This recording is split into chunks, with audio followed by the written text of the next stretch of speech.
Guys, ഇന്നിപ്പോ നമ്മളെ നബിദിനമാണ്, ഓണമാണ്. രണ്ടും നമുക്ക് സന്തോഷമുള്ള കാര്യം തന്നെയാണ്. പിന്നെ പണ്ട് മുതലേ മുടക്കം വരുത്താത്ത ഒരു പരിപാടിയാണ് നബിദിനത്തിന്റെ ദിക്ർജാഥ കാണാൻ വേണ്ടി പോലെ 7:30 മണിക്ക് പതാക ഉയർത്തും. അപ്പോത്തിന് ഞങ്ങളൊക്കെ ഏതെങ്കിലും ഒരു മുക്കിൽ സ്ഥലം പിടിച്ചിട്ടുണ്ടാവും. പതാക ഉയർത്തൽ കഴിഞ്ഞാൽ പിന്നെ റാലി ഇറങ്ങും. റാലി പോയിട്ട് ആ വഴി തന്നെ തിരിച്ചു വന്ന് അവിടുന്ന് ഒരു ദഫ് കളിയും കൂടി ഉണ്ട്. അത് കഴിഞ്ഞിട്ടാണ് പിന്നെ അത് പോകുള്ളൂ. ആ ടൈമിൽ നമുക്ക് മുട്ടായി ലഡുവായിട്ട് അങ്ങനെയും കുറെ കിട്ടും. പിന്നെ ഞങ്ങളെ മദ്രസയിൽ നബിദിനത്തിന്റെ പരിപാടിയൊക്കെ നാളെയാണ്. ഇന്ന് ഈ ദിക്ർജാഥ മാത്രമേ ഉള്ളൂ. അങ്ങനെ അതൊക്കെ കണ്ടിട്ട് നമ്മള് പെരേക്ക് പോയി. ഇവരൊക്കെയാണ് പെരന്റെ അടുത്ത് എനിക്ക് ആകെ കമ്പനിക്കാരായിട്ടുള്ളത്. നബിദിനത്തിന്റെ ഇന്നത്തെ പരിപാടി കഴിഞ്ഞോണ്ട് ഇനി നമുക്ക് ഓണത്തിന്റെ പരിപാടി വെക്കാം. ടാർപ്പായ കളറും കൊണ്ടും പിന്നെയും മഞ്ഞക്കുപ്പായൊക്കെ ഇട്ടിട്ട് ഒരുത്തന് ഇതാ ഓണത്തിന്റെ ഫോട്ടോഷൂട്ടിന് പോകുന്നു.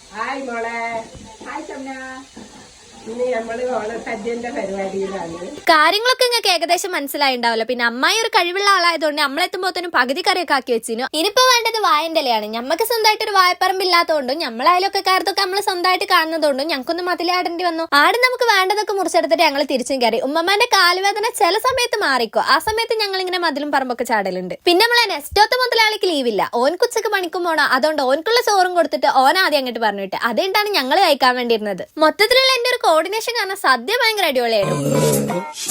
ഞങ്ങളെ കഴിക്കലൊക്കെ കഴിഞ്ഞപ്പോഴാണ് മൂത്തു അളിയനെത്തിയത്. പിന്നെ മൂത്തു ഇരുന്നിട്ട് ഒരു പിടി അങ്ങോട്ട് പിടിച്ച് അളിയൻ പിന്നെ ഡയറ്റില്ലാന്നൊന്ന് പറയാനും പറഞ്ഞിട്ടുണ്ട്. ഈ ഡയറ്റ് എന്നുള്ളതുകൊണ്ട് അളിയൻ ഉദ്ദേശിക്കുന്നത് ഇത്രയും നേരം ഫുഡ് കഴിച്ച് വയറ് ഫുള്ളാക്കിയതുകൊണ്ട് കുറച്ചു നേരത്തേക്ക് ഒരു റെസ്റ്റ് എടുക്കാന്നുള്ളതാണോ എന്നുള്ളത് നമ്മളൊന്നും കൂടി ചിന്തിക്കേണ്ടതുണ്ട്. പിന്നെ നമ്മൾ ഈ സദ്യക്കൊരു അവസാനം കുറിക്കാൻ വേണ്ടിയിട്ടാണ് ഓനെത്തിയത്. ഓനക്ക് ചോറൊന്നും വേണ്ട, പക്ഷെ ഓനക്ക് പയവും പായസവും പപ്പടമൊക്കെ വേണം. അതൊക്കെ കൂട്ടിയിട്ട് ഓനും ഒരു കൊയക്കലങ്ങ് വെച്ച് അതോടെ നമ്മളെ കൊല്ലത്ത് ഓണവും കഴിഞ്ഞ്. അപ്പോക്കെ ബൈ.